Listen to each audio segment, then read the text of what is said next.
দীর্ঘদিনের অপেক্ষার অবসান, অবশেষে শুরু হলো ঐতিহাসিক হিজলি টাইডাল ক্যানেলের সংস্কারের কাজ।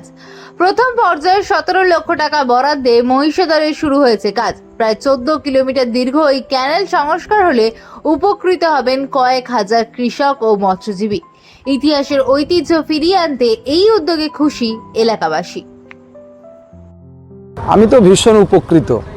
আমি ছাড়া এই এলাকায় মহিষাদলবাসী যারা দুরকম ফসলের উপরে বেঁচে থাকে, দো ফসলি চাষ যেটাকে আমরা বাংলায় বলি, বোরো চাষ আর আমন চাষ, প্রতিটি চাষির ক্ষেত্রে ভীষণ উপকৃত হবে এই দো ফসলি চাষে। জল যত কেলেনেতে এদিক ওদিক হবে তত মানুষের জল নামা চাষের উপযুক্ত জায়গা হয়ে উঠবে।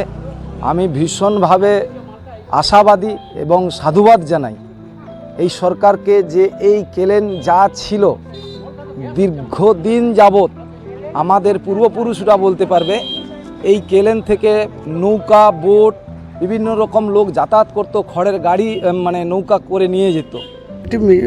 এটা হয়েছিল মিটিং, ওখানে প্রপোজালটা রেখেছিলাম। আমাদের অনারেবল চিফ মিনিস্টার সাহেব অত্যন্ত সহানুভূতি শুধু নয়, একদম এমার্জেন্সি বেসিসে ইরিগেশন ডিপার্টমেন্টকে ইনস্ট্রাকশন দেন বৃষ্টির আগে কাজ শুরু করতে হবে, বৃষ্টির মধ্যে কাজ শেষ করতে হবে, আর সংস্কারের কাজ হবে ডিসেম্বর মাসে। এই নিয়ে পরবর্তীকালে ক্যালকাটা আমাদের নগর উন্নয়ন দপ্তরে একদম টপ লেভেলের যারা আছেন ওনাদের সঙ্গে মিটিং হয়েছিল। আমাদের এডিএম সাহেব ছিলেন, আমাদের এসডিও ম্যাডাম ছিলেন, এছাড়া সমস্ত আধিকারিকরা ছিলেন। ওই মিটিংয়ে ক্লিয়ার ইনস্ট্রাকশান, ইমিডিয়েট টেন্ডার করতে হবে, ইমিডিয়েট কাজ করতে হবে, এবং এর জন্য যে রিপেয়ার যখন হবে সেটা ডিসেম্বরে হবে, এখন থেকে তার টেন্ডার শুরু করতে হবে। এরপরে আমরা অগ্নিমিত্রা ম্যাডামের কাছে আমরা 10 মিনিটের জন্য মিটিং করার সুযোগ পাই।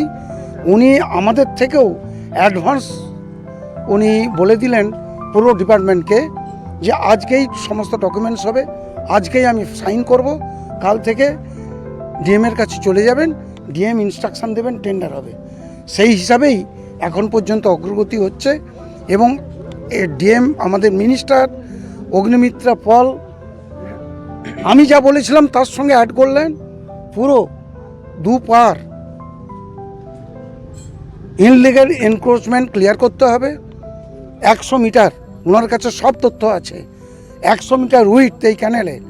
এই ক্যানেল মহিষাদল থেকে ইটামোগরা ওই যে ইরিগেশন আছে ওখান পর্যন্ত বোথ সাইড এনক্রোচমেন্ট ফ্রি করতে হবে। এবং এই জায়গাটাকে আমি বলেছিলাম বিউটিফিকেশান, উনি ওনার সঙ্গে অ্যাড করলেন বিউটিফিকেশান এবং টুরিস্ট স্পট হিসাবে যাতে ইউজ করা যায় সেই হিসাবে আমরা প্ল্যানিং প্রোগ্রামিং করব। এবং এই জিনিসটাকে সিএসআর দিয়ে করিয়ে দেবেন, একদম পরিষ্কার বলে দিয়েছেন। আপনারা এনক্রোচমেন্ট হটান, ডিএম সাহেবকেই বলছেন। তারপরে আমরা এই পুরো এরিয়াটাকে বিউটিফিকেশন করব। পরবর্তীকালে এটা টুরিস্ট স্পট হিসাবে ব্যবহার হবে। এর ভেতরে ল্যাট্রিন, টয়লেট, বাথরুম হবে এবং একটা নির্দিষ্ট জায়গা যেখান থেকে মানুষের বেশি এপার ওপার করার যাতায়াত করতে হয় সেই জায়গায় কংক্রিটের ব্রিজ হবে। এবং এখান থেকে ইরিগেশন ডিপার্টমেন্ট পর্যন্ত টোটাল বোধহয় 13 না 14 উডেন ব্রিজ আছে, অনেকগুলো ভঙ্গুর, সেই ভঙ্গুর ব্রিজগুলো রিপেয়ার, আবার যেখানে যেখানে নতুন দরকার সেখানে নতুন হবে, তারও টেন্ডার হচ্ছে।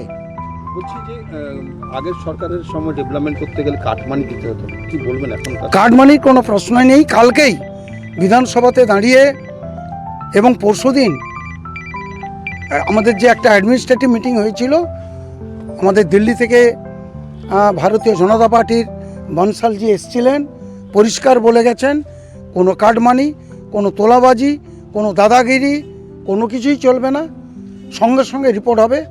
তার সঙ্গে যদি আমাদের ভারতীয় জনতা পার্টির কেউ, সে এমপি হোক, এমএলএ হোক, বা তার থেকে নিচ স্তরে যদি কোনো আধিকারিক বা কেউই ভারতীয় জনতা পার্টির সদস্য যুক্ত হয় তার বিরুদ্ধেও অ্যাকশন নেওয়া হবে।